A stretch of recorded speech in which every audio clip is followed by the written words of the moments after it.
안녕하세요. 책 읽어주는 맑은 시네입니다. 오늘은 80세 노 작가의 먹거리 서사를 연작 장편 소설로 펼쳐낸 작품 쑥떡입니다. 배고픈 시절을 겪은 80세 노 작가의 먹거리 서사인데요. 작가는 먹는 것 앞에 예의도 도리도 뛰어넘고 심지어 가족 사랑까지도 배신했다는 고백을 하며 가히 식탐에 대한 고해성사라고 지레 말합니다. 나는 80살을 그냥 넘길 수 없어 그에 걸맞은 작품을 쓰기로 하고 2022년 여름부터 시작해서 2023년 봄에 탈고했다 라고 하십니다. 지은이 백시종, 펴낸 곳 문예 바다. 백시종 연작 장편 소설 쑥떡. 식탐에 대한 먹거리 고해성사 소설 속으로 함께 들어가 보겠습니다. 오늘도 편안한 시간 되시길 바라요.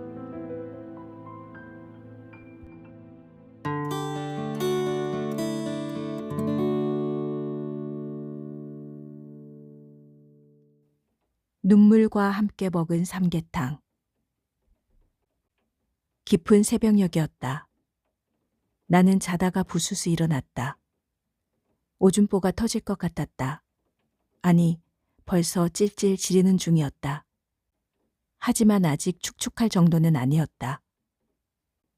오줌으로 꽉 찬 꼿꼿한 고추를 두 손으로 움켜쥐고 마루로 튀어나왔다. 미처 화장실까지 뛰어갈 여력이 없었다. 설사 여력이 있다 해도 대문 옆에 구차하게 자리 잡은 그 어두운 화장실 가만히 문을 들치며 더듬더듬 찾아 들어갈 엄두를 내지 못할 터였다. 늘 그랬듯이 툇마루 끝에 서서 엉덩이를 앞으로 민 채 마당을 향해 냅다 갈기기 시작했다. 그제야 붙어서 영원히 떨어질 것 같지 않았던 눈이 떠졌다. 내내 시커먼 구름에 가려 있다가 얼굴을 비치는 초승달이 바로 내 머리 위에 있었다. 그 달빛 때문인지 앞집게가 컹컹 지저대고 있었다. 바로 그때였다. 쉿, 누가 온 것 같은데요? 소곤대는 여자 목소리가 마루 밑에서 들렸다. 아니에요. 오줌 싸게 우리 아들이에요. 어머니가 재차 말했다. 걱정하지 마세요. 우리 아들이 오줌 싸는 거니까. 그보다 내가 떨려서 도저히 조절이 안 되겠네요. 그러시겠죠. 암 그렇고 말고요. 그래서 얘긴디 나가실 때 조심하세요. 누가 깨어 있을지 모르니까. 염려 마세요, 그건. 시국인지라 목사님이 간곡히 부탁하시는 바람에 얼떨결에 승낙은 했지만 우리 집 애기 아빠도 여태껏 결정을 못 내리고 있다가 다 알고 있어요. 그래서 이렇게. 근데 끼니는 우리가 어찌할 수 없는디 어떡하지요? 실은 우리 식구들 입질도 챙기지 못하는 실정이거든요. 그건 염려 마세요. 제가 왔다 갔다 할 거고요. 그리고 그에 대한 보상은 충분히. 아니에요. 보상바라고 하는 거 아니라고요. 아까도 말했지만 목사님께서 하나님 사업으로 간주하라고 해서 정말 믿음으로 아멘하고 받았을 뿐이니까요. 고맙습니다. 갑자기 굵직한 남자 목소리가 튀어나왔다. 그가 계속했다. 정말 면목 없습니다. 그리고 감사합니다. 나는 숨을 죽였다. 어머니가 왜 이 새벽녘에 마루 밑에 웬 여자 그리고 남자와 함께 있는 것일까? 그곳을 우리는 방공호라고 불렀다. 세상이 시끄러워 뭔 일이 언제 터질지 몰랐으므로 미리 난리를 대비해서 아버지가 선창가 선반공장에서 일하는 외삼촌을 불러다가 이틀 남짓 두더지처럼 흙을 파내 완성한 공간이었다. 물론 우리 식구들만의 맞춤형 방공호였다. 당국에서도 그런 시설을 스스로 만들도록 종용하고 있었다. 그래서였을까? 아버지는 실제로 우리를 토굴 속으로 불러내어 눕거나 앉게 한 다음 그려, 여기만 좀 더 깎아내면 되겠네. 손뼉으로 간격을 조절, 흙덩이를 파냈다. 그리고 손뼉을 탁탁 치며 공사를 마무리한 것이었다. 어머니는 그날 새벽에도 예외가 없었다. 새벽 예배였다. 동트기가 무섭게 우리를 잠자리에서 벌떡벌떡 일어나게 했다. 아버지라고 해서 봐주지 않았다. 어머니가 인도하는 대로 성경을 읽었고 찬송을 불렀으며 사도신경, 주기도문을 외웠다. 389장 찬송합시다. 그러나 어머니는 찬송가를 펼치지 않았다. 찬송가를 보지 않아도 가사며 곡이며 어느 한 군데 틀린 곳 없이 힘차게 불러대곤 하는 것이었다. 믿는 사람들은 군병 같으니 앞에 가신 주를 따라갑시다. 우리 대장 예수 길을 가지고 접전하는 곳에 가신 것 보라. 믿는 사람들은 군병 같으니 앞에 가신 주를 따라갑시다. 우리 집 새벽 기도의 18분 찬송이었다. 경쾌한 템포 탓에 우리가 쉽게 잠에서 깨어날 수 있게 할 수 있을 뿐더러 그보다 우리가 예배를 드리고 있다는 사실을 집 밖으로 알리기 위해서는 그보다 더 안성맞춤인 찬송이 없기 때문이었다. 실제로 어머니는 남들 다 잠든 새벽인데 괜히 시끄럽게 목청을 높이지 말라고 우리에게 주의를 주지 않았다. 더 크게 소리쳐도 상관없다는 식이었다. 그도 그럴 것이 당시만 해도 예수 믿는 가정이 신뢰받던 시절이었다. 예수 십자가 표시를 대문에 걸어놓은 집은 뒤지고 말 곳도 없다는 듯이 군경 검거단이 들이닥쳐도 그냥 무사 통과였다. 믿어도 되는 집이었다. 타의 본이 되는 모범 시민인 셈이었다. 이승만 대통령 덕분이었다. 초대 대통령직에 오를 때부터 신구약 성서를 놓고 그 위에 취임 선서를 했을 정도로 이 대통령은 신심 깊은 예수 추종자였다. 그래서 예수 믿는 집이면 볼 것 말 것도 없이 통과를 외쳤는지도 몰랐다. 사고뭉치로 동네에서도 유별난 우리 삼형제가 그런대로 어물쩍 넘어갈 수 있었던 것도 예수 믿는 집 덕분인지도 몰랐다. 특히 위세할머니가 그러했다. 공화동 어머니 회장을 지낸 위세할머니는 동네 터줏대감이나 진배 없었는데 아들 4명 중 2명이 경찰이어서 더더욱 그 위세가 하늘을 찔렀다. 우리가 특별히 그 집을 겨냥한 적은 없었지만 그렇다고 그냥 지나친 적도 없었다. 동네 입구인데다 마당에 심은 감나무, 대추나무 가지가 한 길까지 뻗어나와 안 그래도 뱃속에서 꾸르륵 꾸르륵 소리가 진동하는 판에 먹음직하게 주렁주렁 열린 나무 밑을 그냥 지나치게 가만두지 않았기 때문이었다. 하지만 과일은 너무 높이 매달려 있었다. 우리 키로는 어린 반푸너치도 없었다. 방법이 있다면 돌을 던져 맞히는 길이 유일했다. 호랑이보다 무서운 위세할머니의 벼락 같은 악다구니가 터져 나올 줄 뻔히 알면서도 우리 어린 삼형제는 한몸 한뜻이 되어 열심히 돌을 주워 모았다. 그리고 우리를 유혹하는 과일을 향해 돌팔매질을 시작하는 것이었다. 하지만 내가 던진 돌멩이는 과일을 맞춰 떨어뜨리기보다 엉뚱한 곳으로 빗나가 위세할머니 집 유리창을 쨍그랑 깬다거나 마당 귀퉁이에 앉아있는 된장 단지를 박살내든가 하는 참으로 어이없는 심란한 결과를 빚어내는 것이었다. 예수쟁이 집만 아니었어도 내가 요 놈들 주리를 틀고 10배, 100배 배상을 받았을 테지만 예배당 댕기는 집 아그들이라 이렇게 참고 또 참는 줄 알아라. 그때마다 위세할머니는 나와 내 동생 귀를 한쪽씩 잡고 흔들다 놓고 놓았다가 다시 흔드는 일을 반복했다. 그날 아침 어머니는 유별나게 나를 더 챙겼다. 어머니 몫에서 떼낸 밥을 얼빈한 내 밥그릇에 붙여주는 배려도 그러했지만 솥에서 긁어낸 보리 누룽지까지 내 손에 쥐어주었으며 마침내 나를 부엌으로 불러내 은밀하게 말머리를 꺼내는 것이었다. 두서봐. 네 엄니. 네 오늘 새벽에 오줌 쌀 때 무슨 소리를 들었지? 응, 들었어. 근데 왜 엄니한테 말 안 하는 거냐? 말하면 안 되는 거니까. 그 말에 어머니가 뻘쭘했다. 아무 말 없이 나를 한참 내려다보기만 했다. 대신 내가 말했다. 엄니가 그랬단게요. 내가 그랬다고? 저번에 상영이 집에 숨었던 빨갱이가 잡혀갈 때 엄니가 그랬어. 아, 그래. 기억난다. 엄니가 그랬구나. 나는 알고 있었다. 완창을 찬 경찰과 흰띠를 철모에 두른 군인들이 조를 이뤄 긴 장총을 겨눈 채 이 집 저 집을 뒤지고 다니는 광경은 심심찮게 봐왔기 때문이었다. 내가 어머니에게 불쑥 말했다. 근데 엄니, 우리 마루 밑에 그 사람 빨갱이 맞아? 갑자기 어머니의 손이 내 입을 막았다. 아니, 누가 그런 소리를?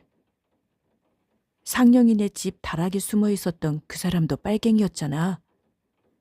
아서라, 아서. 어머니가 내 귀에 가까이 대고 소곤소곤 그러나 숨 넘어가는 소리로 말했다. 절대로 그런 소리 하면 안 돼. 왜냐하면 그 아저씨는 빨갱이가 아니고 다만 그렇게 오해를 받고 있을 뿐이니까. 알아요, 엄니. 정말 그 사람이 진짜 빨갱이라도 절대로 말 안 한단게요. 어머니는 내 손을 꼭 잡으며 감격했다는 듯이 입을 열었다. 오냐, 그래. 어느 누구한테도 말 안 할 거지? 그럼 엄니 절대로 안 할 거예요. 만약 잘못 뻥끗했다가는 엄니도 아버지도 결국 너희들까지 알아들었지? 안단께 엄니. 그려. 우리 두섭이도 아는구나. 벌써 아는구나. 오 하나님 감사합니다. 우리 아이 총명하게 키워주셔서 감사합니다. 어머니의 따뜻한 손이 내 머리를 쓰다듬고 있었다. 어머니와의 약속대로 나는 철저히 입을 봉했다. 심지어 동생들에게도 말하지 않았다. 내가 그날 새벽 마루 밑 은밀한 장소에서 어머니와 대화를 나눴던 장본인을 보게 된 것은 그 다음 날이었다. 중앙시장 입구에서 양장점을 운영하는 젊은 여인이었다. 일본에서 살다가 지난해 귀국했다고 했다. 들고 다니는 양산도 끼고 다니는 선글라스도 다 메이드 인 저펜이라고 했다.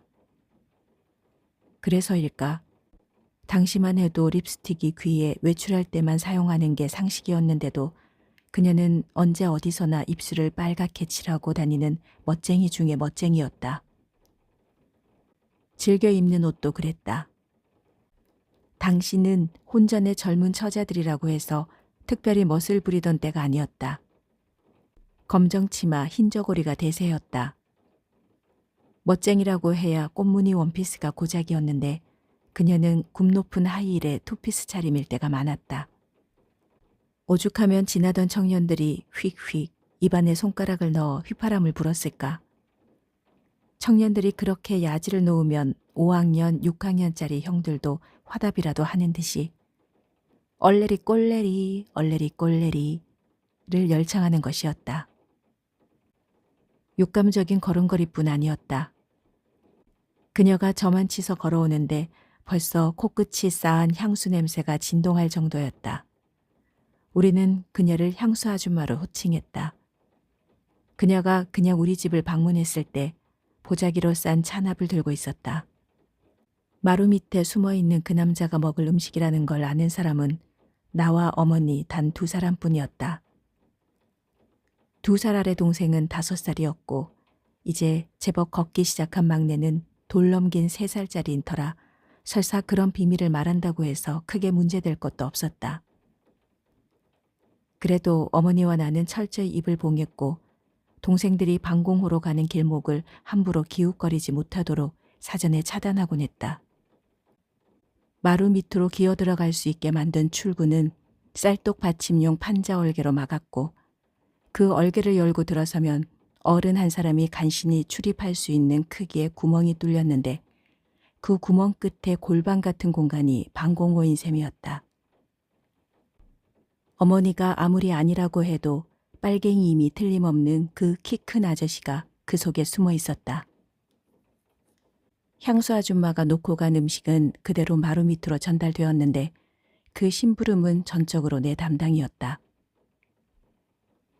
음식이 쏟아지지 않도록 찬압을 가슴으로 껴안고 마루 밑 공간을 오르내렸다. 물론 음식을 전해주는 일뿐만이 아니었다. 빈 그릇 처리도 내가 맡은 임무였다. 나는 무엇보다 그 일을 기다렸고 그만큼 신경을 곤두세웠다. 하루 한 차례씩 빈 그릇이 나오면 나는 곧바로 향수 아줌마와 약속한 빈터 가시덤불 속으로 가지 않았다. 사람의 접근이 거의 없는 그 어두운 풀머리에 빈 그릇을 놓아두면 향수 아줌마가 적당한 때를 골라 회수하곤 했다. 키 큰 아저씨가 남긴 빈 그릇을 안고 나는 늘 두리번거렸다. 마치 죄를 짓는 사람 같았다. 아무도 이쪽을 주시하지 않는다는 사실을 확인한 다음 나는 잽싸게 몸을 날렸다.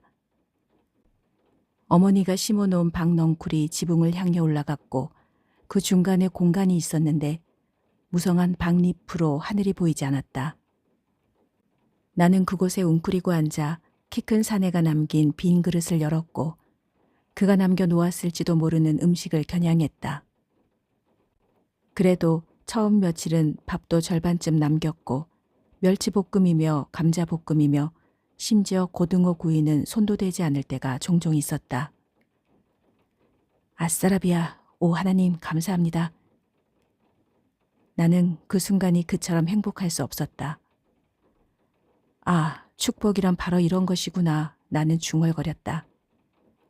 말 그대로 꿀맛이었다. 순식간에 개눈 감추듯 했다. 솔직히 그 무렵 나는 배가 너무 고팠다. 늘 배에서 꼬르륵 꼬르륵 소리가 났다.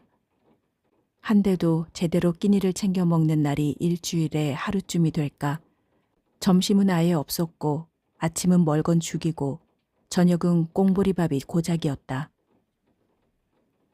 뭐든 간에 배 터지게 실컷 먹어보는 것이 소원이라고 하면 너무 어른스러운 표현일까. 내가 빈 그릇 처리를 손꼽아 기다린 이유는 그처럼 절실하고 애절했지만 한편으로는 매우 부끄러운 일이라고 혼자 판단하고 실제로 어머니 손을 잡고 가는 교회에서 기도할 때마다 그 일에 대해 막연하게나마 용서를 빌곤 하는 것이었다. 나는 매일 키 큰 사내를 심하게 증오하기도 했고 반대로 고맙다는 인사를 보내기도 했다. 사내를 증오할 때는 그가 밥 한 톨 남기지 않고 싹싹 긁어먹어 버렸을 경우이고 반대로 고맙다고 고개 인사까지 보낼 때는 내가 먹을 만큼 음식을 남겨놓았을 경우였다. 처음 며칠 동안 나는 매우 행복했지만 그 뒤로 매일 나는 키 큰 사내를 증오하다 못해 온갖 욕설을 다 퍼부어댔다. 식충이 새끼, 18새끼, 나쁜 새끼, 연병아 새끼, 빨갱이 새끼. 나는 마지막 욕설에서 스스로 입을 막았다. 그러면서도 다시 한번 밥 한 톨 남기지 않고 깔끔하게 청소해버린 빈 그릇을 내려다보다 말고 빨갱이 새끼 잡혀가서 총살이나 당해버려라. 7살짜리 입에 차마 담을 수 없는 험악한 악담이었지만 솔직히 그래도 분이 풀리지 않아 씩씩대곤 했다. 그런 변화무쌍한 나의 울컥함을 아는지 모르는지 키 큰 사내는 음식 그릇을 전해주고 전해받기 위해 마루 밑 공간을 오르내리는 내 손을 고맙다, 정말 고맙다 라고 붙잡았고 한동안 놓아주지 않았다. 너 참 착하게 생겼구나. 몇 살이냐? 7살이요. 이름은? 두섭이요. 장두섭. 아직 학교는 안 다니는 거지? 네, 내년에 입학할 건디요. 내년에? 네, 내년이요. 근데도 2학년보다 더 커 보이는구나. 남자가 가상하다는 듯이 내 어깨를 툭툭 두들겨 주었다. 내가 말했다. 유치원에서는요, 2학년이라라우. 유치원에 다니니? 네, 교회 유치원요. 아, 그렇구나. 예배당에서 하는 유치원이구나. 거기서는 뭘 배우니? 성경요. 성경? 예수님 문둥병 고치시는 것도 배우고요. 죽어분 나사렛 살리시는 것도 배우거든요. 아저씨는 어렸을 때 성경 안 배우셨어요? 난 무신론자란다. 무신론자가 뭔디요? 종교가 없다는 뜻이야. 예수도 석가모니도 아무것도 믿지 않거든. 왜 안 믿어본다요? 너도 어른이 되면 경험할 테지만 세상은 알아갈수록 더 캄캄해진다는 사실을 터득하게 될 거다만. 암튼 지금 너 나름대로 궁금한 게 많을 텐데. 맞아요. 궁금한 거 있어 불어요. 한 가지 물어봐도 될란가요? 뭘 묻고 싶은데? 아줌마요. 아줌마라니? 양장점. 아, 미정이? 그 아줌마 이름이 미정이에요? 그래, 맞아. 아저씨랑 결혼하실 건가요? 결혼? 키 큰 사내가 머뭇거리다가 금세 미소를 머금으며 대답했다. 결혼해야지. 우리는 약혼자니까. 그런데 그건 왜 묻니? 그냥요. 그냥 궁금해서요. 너 7살 맞아? 맞아요. 키 큰 사내가 잠자코 고개를 끄덕이며 더 부드럽게 물었다. 양장점 아줌마 이쁘든? 네, 이뻐요. 어디가 그리 이뻐? 다 이뻐요, 다. 아저씨, 한 가지 더 물어보고 싶은디요. 그가 머리를 끄덕였다. 처음 연애 거실 때 어떻게 만나 불었어요? 어떻게 만났냐고? 나는 피아노 연주자고 미정이는 노래하는 사람이었거든. 그래서 자연스럽게 만나게 된 거야. 아저씨가 피아노 연주를 해요? 그럼 작곡도 하고 연주도 하지. 작곡이 뭔디요? 노래 만드는 거 말이야. 너 교회에서 열심히 찬송 부르지? 네. 그 찬송가도 다 작곡한 작품이거든. 아저씨가 찬송가를 만들어 불었다고요? 아니다. 나는 찬송가는 아니고. 그러니까 아저씨도 노래를 만들었구만요. 그럼 많이 만들었지.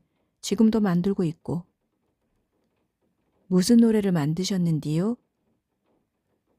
혁명군가도 있고 독립군가도 있고. 혁명군가가 뭔디요? 내가 묻자. 아차. 키 큰 사내가 손바닥으로 제 입을 막았다. 그리고 말했다. 뭐 그런 노래가 있단다. 그런 노래. 그보다 너 교회에서 부르는 어린이 성가 중에 이런 노래 들어봤니? 그가 콧노래로 음정을 만들어냈고 이내 소곤소곤 노래를 부르기 시작했다. 나는 주의 화원의 어린 백합꽃이니 은혜비를 머금고 고이 자라납니다. 주의 은혜 감사해. 나는 무엇 드리리. 사랑하는 예수님 나의 향기 받으소서. 나는 주의 품 안에 자라나는 아이니 찬미하며 주님을 믿고 따라갑니다. 아저씨가 지은 거예요? 내가 물었다. 그래, 내가 지었단다. 너 이 노래 부른 적 있어? 아니요, 처음 들어보는디요. 그렇구나. 주일학교 성가도 만들면서 왜 교회는 안 다니시는 거예요? 다녔지, 옛날에. 아니, 교회가 집이어서 멀리 다닐 필요가 없었단다. 교회가 집이었다고요? 그래, 아버지가 목사님이었으니까. 야, 목사님 아들이구나. 근데 왜 무신론자예요? 그걸 설명하자면 너무 복잡해서 말이야. 네가 이해할 수 있을는지는 알 수 없고. 그건 그렇고. 두섭이, 네가 성경 배우는 교회 목사님 성함 알고 있니? 알아요. 우리 교회 김호봉 목사님인데요. 맞아. 그 목사님하고 우리 아버지하고 둘도 없는 친구 사이였거든. 아, 그래서 아저씨가 우리 집에 와불었구나. 남자가 금세금세 알아듣고 맞장구를 치는 내가 기특하기라도 한 듯 한참 바라보다 말고 입을 열었다. 두섭이 넌 착하기도 하고 똑똑하기까지 하구나. 그때까지만 해도 나에 대한 칭찬이 나를 제 편으로 끌어들이기 위한 수작일 것이라고 나는 생각했었다. 그러나 남자의 아버지가 목사였다는 사실과 더구나 어머니가 절대 신뢰하는 우리 교회 김 목사님과 둘도 없는 친구 사이라는 사실을 알게 되고 나서부터 내 생각은 조금 바뀌기 시작했다. 그러나 남자에 대한 의심이 아주 가신 것은 아니었다. 예컨대 다음날 곧바로 드러낸 그의 노골적인 관심사가 그러했다. 두서봐. 그의 목소리는 그렇게 부드러울 수 없었다. 네, 아저씨. 철도 건널목에 있는 거 말이야. 철도 건널목 뭐요? 너도 알지? 거기 있는. 아, 경찰 초소요? 그래, 그래. 지금도 철수하지 않고 그대로 있는 거지? 그럼요.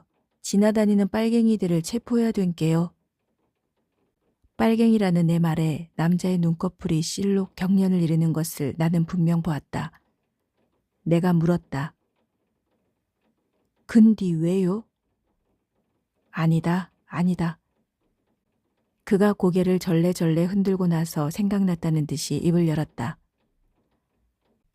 그보다 두섭이 너한테 선물 하나 주고 싶은데 마땅한 게 없구나. 남자는 주머니에서 짤랑거리는 열쇠 꾸러미를 꺼냈다. 나는 그의 열쇠 꾸러미를 힐끔 보다 말고 혼자 속으로 중얼거렸다. 그런 선물보다 밥이나 좀 많이 남겨주지. 그렇게 혼자 다 처먹는 식충이가 어딨어.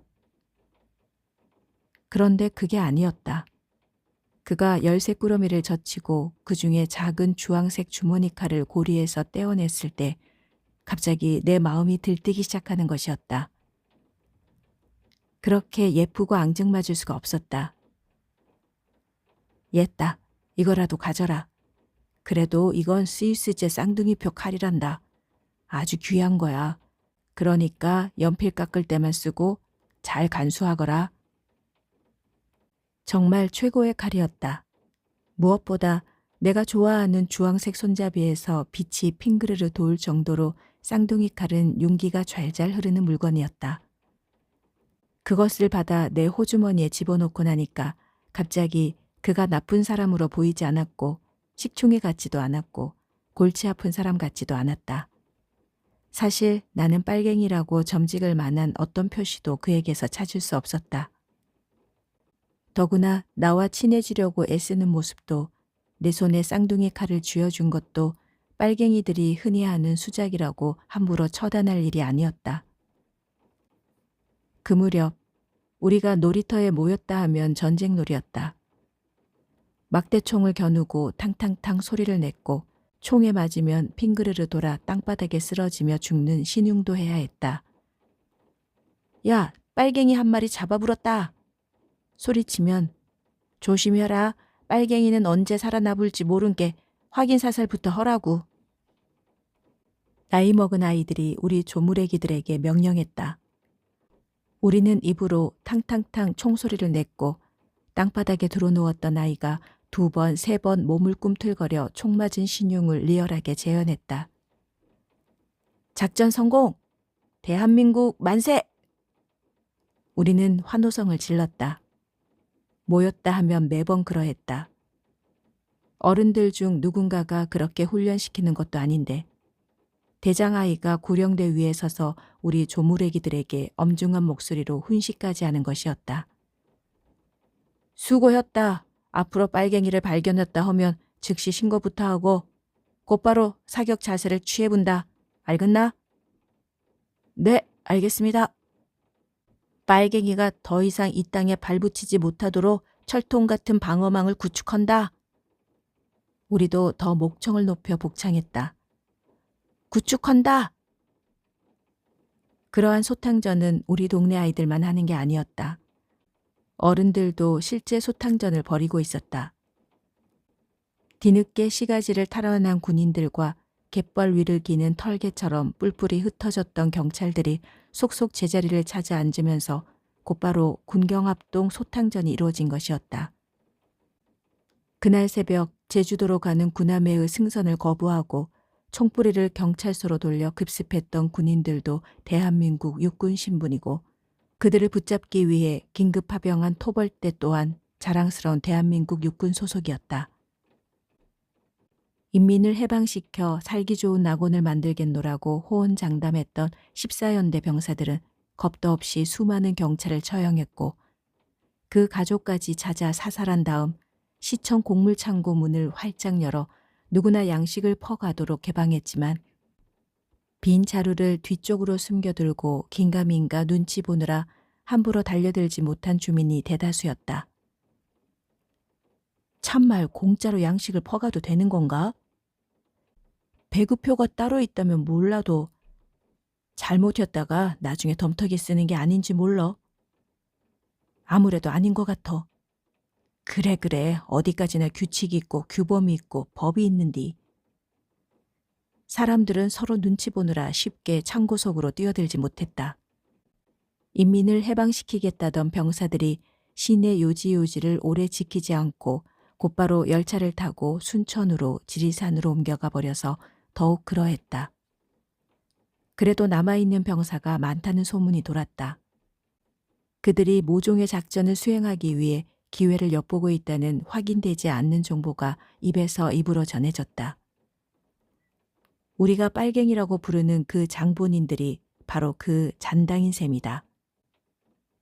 그러나 그 잔당들도 그 군복에 그 철모를 쓰고 있었고 소탕전에 나선 토벌군들 역시 똑같은 복장을 하고 있었으므로 불가불 구별하게 한 것이 철모에 두른 흰띠였다. 그러니까 흰띠가 있으면 우군이고 그것이 없으면 빨갱이였다.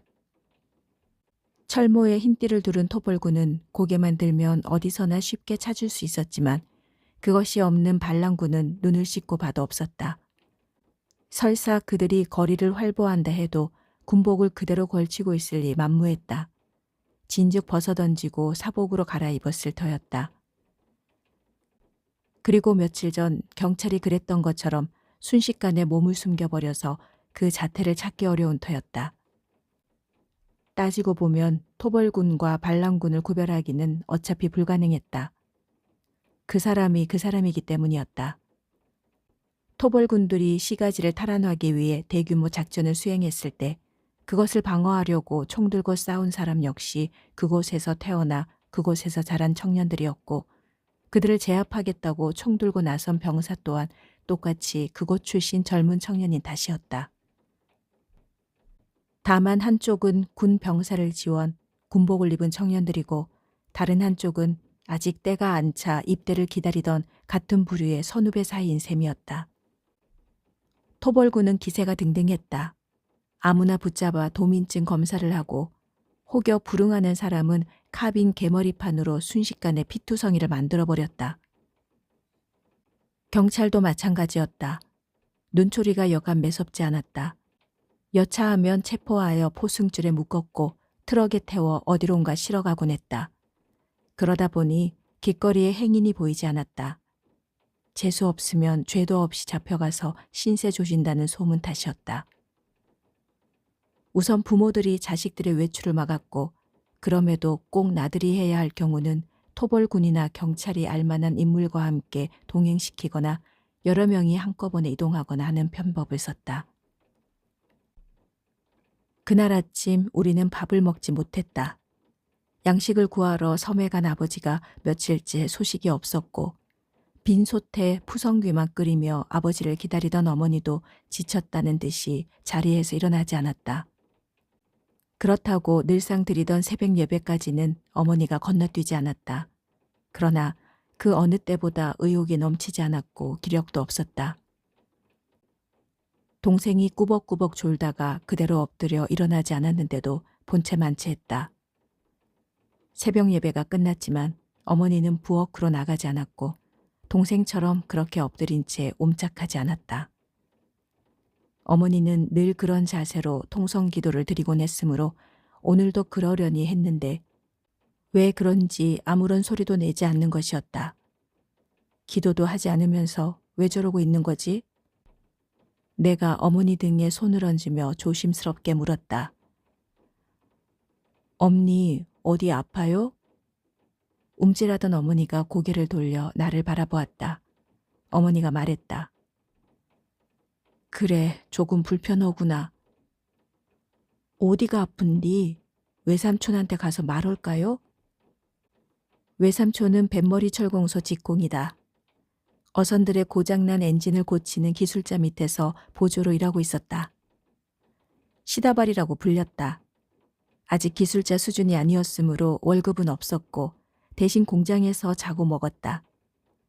삼촌은 매일 밤 도둑을 막기 위해 공장 야경을 돌았으며 밥도 혼자 해결했다.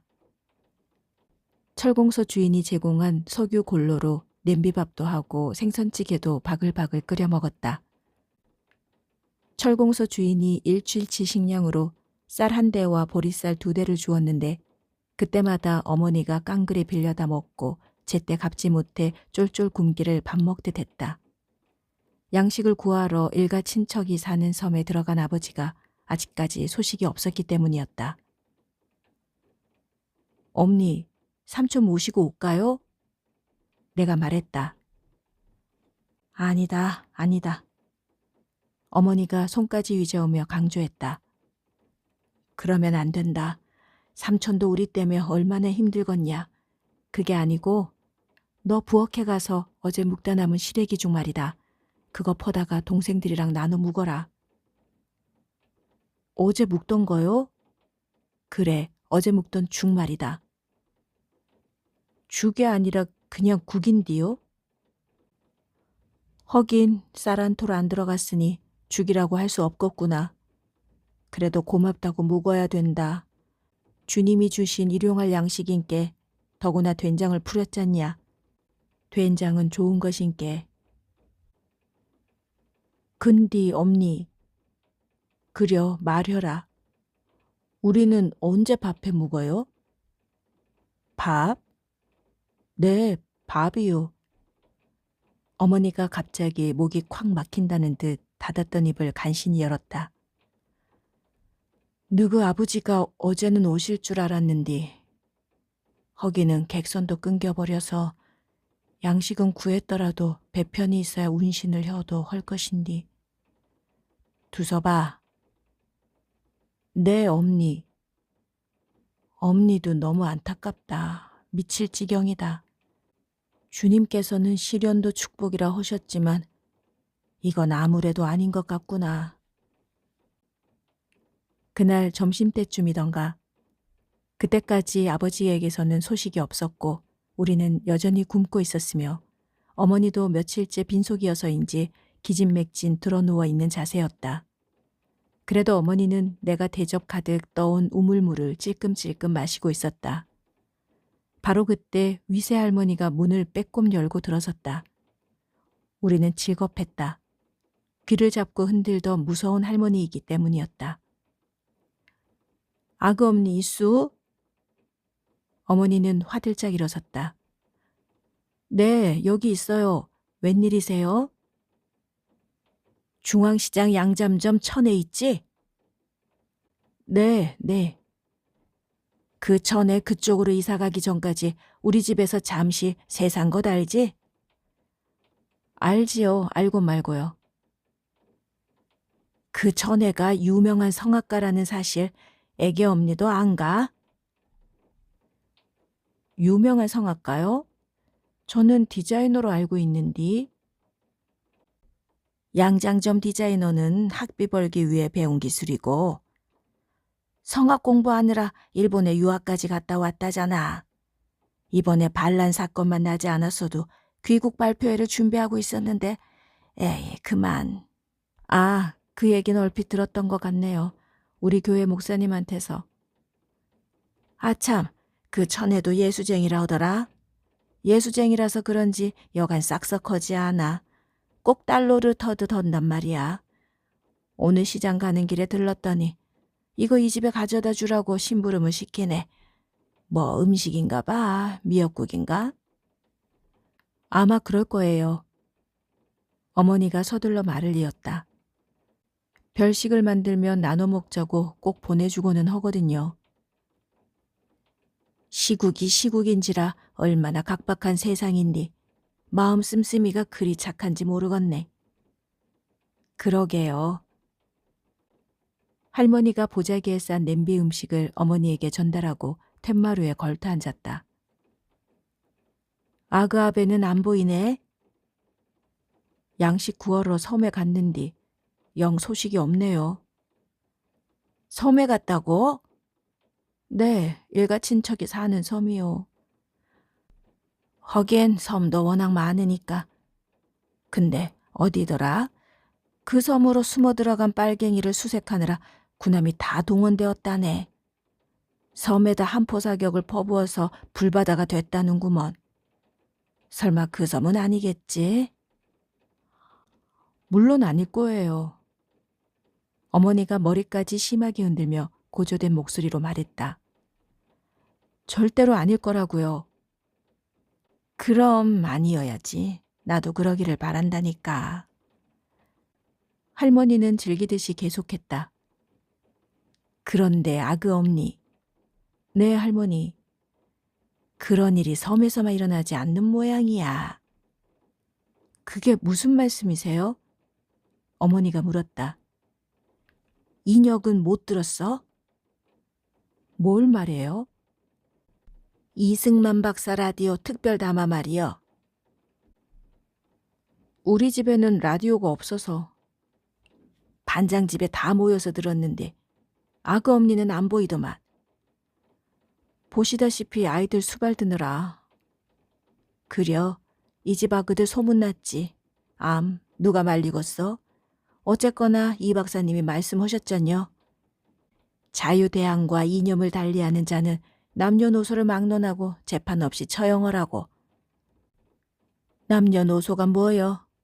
노인이고 어린아그들이고 봐줄 것도 없이 처형하라는 준엄한 명령 아니냐고. 위세 할머니는 하필 우리 삼형제에게 시선을 고정시키고 혓바닥으로 할 듯 하며 말을 이었다.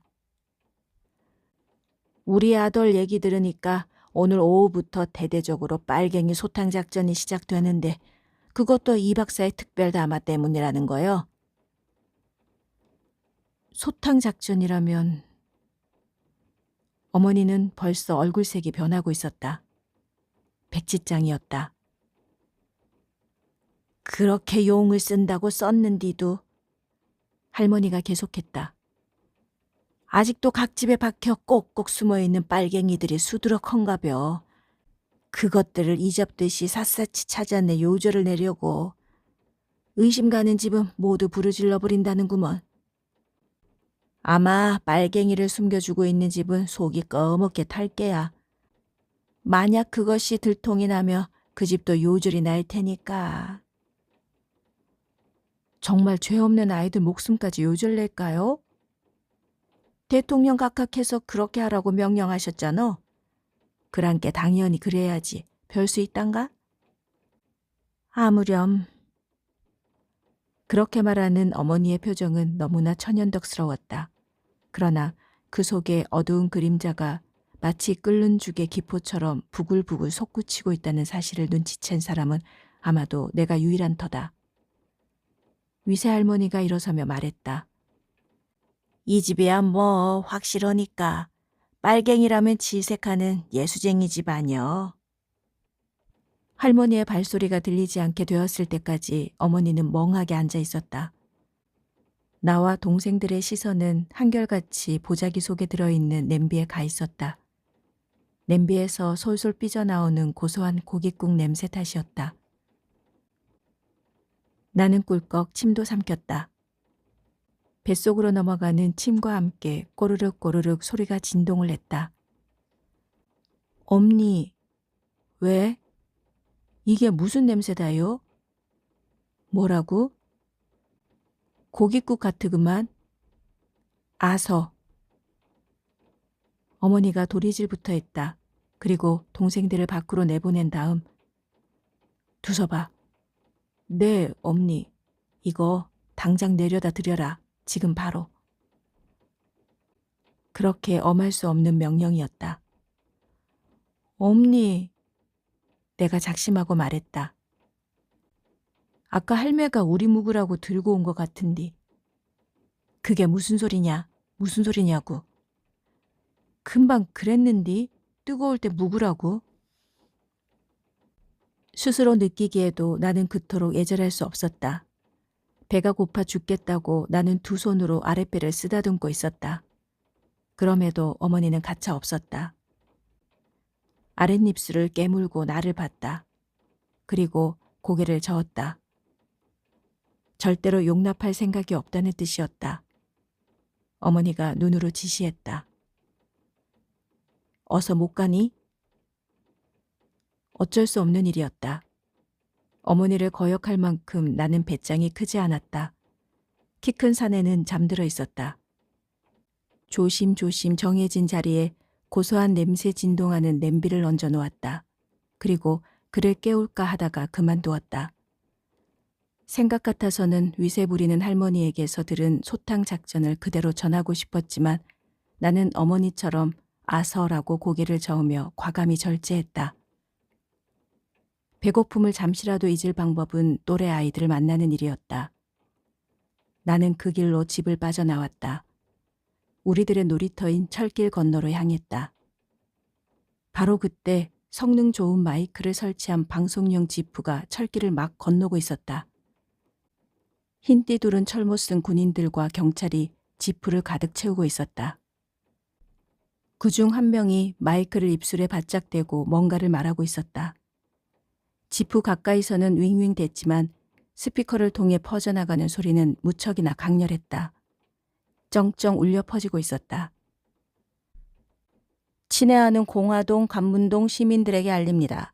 근본 국가보안법에 의한 계엄령과 대통령 각하 특별 담화에 의해 대한민국을 전복시키려는 괴뢰 집단을 진입한 바 있습니다. 그러나 아직도 지하에 숨어 기회를 노리는 잔당이 많다는 판단 아래 소탕 작전을 실시함에 앞서 다음과 같은 자수 기회를 주려고 합니다. 잔당 본인은 물론 그 가족이 항복하고 나오면 정상을 참작하겠지만 그렇지 않고 끝까지 버티는 경우는 재판 없이 사살당하게 됨을 분명히 인지해 주시기 바랍니다. 다시 한번 알려드립니다. 이 방송을 듣는 공화동, 관문동 시민들께 긴급 알립니다. 앞으로 2시간 후, 그러니까 오후 3시까지 공화동 철도부지 공설운동장으로 일괄 집합해 주시기 바랍니다. 그 시간 이후 어떤 이유로든 집안에 사람이 남아 있어서는 안 됩니다. 만에 하나 집안에 사람이 숨어 있는 경우 불순분자로 인정, 즉시 처형될 것임을 분명히 알려드립니다. 다시 한번 말씀드립니다. 친애하는 공화동 관문동 시민 여러분, 고상놀이를 하고 있던 아이들이 화들짝 나를 반겼으므로 나는 그 길로 뛰어들어 아이들과 한껏 어울렸다. 어젯밤 먹다 남긴 시래기 된장국으로 채운 뱃속이지만 나는 아랑곳 없이 고상놀이에 전념했다. 금세 땀방울이 이마에 송송 맺혔다. 야, 두수바, 느그 업니다. 아이들의 소리에 고개를 들었다. 어머니가 허겁지겁 뛰어가고 있었다. 나를 찾는 것이 아니었다. 그처럼 품위 없이 흩어진 모습으로 헐레벌떡 뛰고 있는 어머니를 나는 처음 보았다. 우선 머리가 부스스했다. 늘 단정히 빗어 뒤쪽으로 묶곤 했는데 오늘은 그냥 풀어 헤쳐져 있었다. 바람에 흩날리고 있었다. 어머니는 교회 쪽으로 달리고 있었다. 나 역시 보고만 있을 수 없었다. 어머니 뒤를 바짝 쫓았다. 어머니가 교회로 뛰어들어갔다. 그리고 다시 나왔다. 얼핏 나를 봤는데도 두섭이 내가 웬일이냐? 같은 소리도 없이 울먹이듯 말했다. 오메 오메 목사님, 목사님이 안 보인다. 목사님. 엄니, 목사님이 있어야 허는디 이틀째 교회를 비우셨다고 허네. 어디로 갔을까? 어머니는 제정신이 아니었다. 당신의 큰아들 두섭이도 제대로 눈에 들어오지 않는지 또다시 내달리기 시작했고 철도 건널목 경찰 초소로 뛰어들어가는 어머니의 뒷모습을 나는 황망하게 지켜볼 따름이었다. 어머니보다 먼저 경찰 1명과 군인 2사람이 대검이 꽂힌 장총을 치켜들고 초소를 튀어나왔다. 어머니가 앞장서고 있었다. 군인들의 걸음걸이는 무척이나 조심스러웠다. 번뜩이는 시선을 두리번거리며 경계의 발걸음을 천천히 떼놓고 있었다. 방향은 우리 집 쪽이었다. 하나 텅 빈 마을 중심 골목에는 어머니와 3명 토벌대의 조심스러운 발걸음만 있는 것이 아니었다. 언제 어디서 물 흐르듯이 잠입해 들어왔는지 수많은 병사들이 골목골목을 장악하고 있었다. 철모 그물에 꽂은 풀잎과 들꽃이 시들고 뭉개져 흉물스러웠다. 탕! 탕! 탕! 연달아 3번씩 총소리가 터졌다. 너무 가까운 곳이어서 귓속이 멍했다. 동시에 금방 매캐해졌다. 토벌군과 경찰이 빨갱이가 숨어있을 만한 집에 석유를 뿌리고 불을 붙였기 때문이었다. 내가 집에 도착했을 때 2 동생을 끌어안고 어머니가 오열하고 있었고 병사들이 그런 어머니에게 명령하고 있었다. 초소로 갑시다. 초소는 왜요? 일단 조사는 받아야 하니까. 자수하면 정작 참작한다고 했잖아요. 어머니가 항의했다. 맞아. 정상 참작하려면 조사를 받아야지. 경찰이 반말투로 어머니를 압도했다. 어머니는 그제야 내가 눈에 들어온 모양이었다. 두서봐, 네 어디 있었냐? 얼마나 찾아댕겼는디. 나는 대답하지 않았다. 말도 안 돼. 엄마 뒤를 졸졸 따라다녔는데 나는 그냥 어머니를 올려다보기만 했다. 두서봐, 동상들 잘 챙기고 있으라. 어머니가 나에게 말했다. 앞장서요. 병사들이 재촉했다.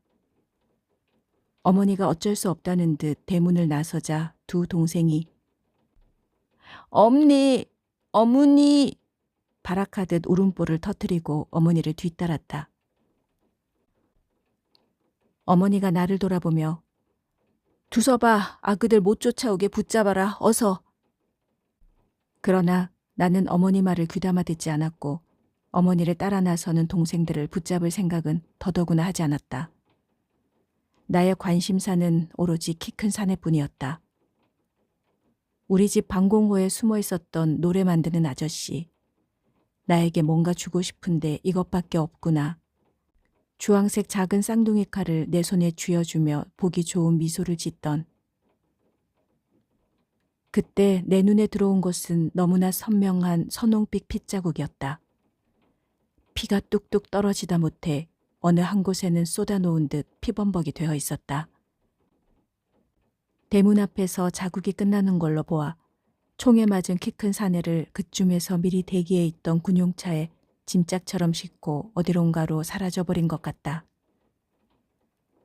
나는 두리번거렸다. 아무도 나를 보는 사람이 없었다. 나는 언제나처럼 날렵하게 방공호 속으로 기어들어갔다. 예상대로였다. 위세 할머니가 들고 왔던 바로 그것이었다. 고소한 냄새가 코를 자극했던 그 고깃국이 그대로 담겨 있었다. 아니, 기우뚱 기울어져 국물이 반이나 쏟아진 것이나 그곳에 숟가락이 꽂혀 있는 걸 보면 냄비를 열고 막 식사를 시작하는 찰나 토벌대가 들이닥쳤으리라. 나는 눈이 휙 돌아갔다. 아귀로 변하는 순간이었다. 엉엉 울며 어머니를 따라가는 동생들도 자꾸 뒤돌아보며 두서봐, 두서봐 내 이름을 부르는 어머니도 그 밖에 그 어떤 것도 내 안중에 없었다. 설사 어머니가 트럭에 실려간다 해도 나는 개걸스러운 내 부끄러운 행위를 중단하지 않았을 터였다. 일단 배를 채워야 했다. 줄인 배를 채우는 일 말고는 그 어떤 것도 중요하지 않았다. 염치고 의리고 예절이고 심지어 하나님까지도 그보다 더 중요할 것 같지 않았다. 나는 염치불고하고 그곳에 꽂혀 있는 숟가락을 잡았다.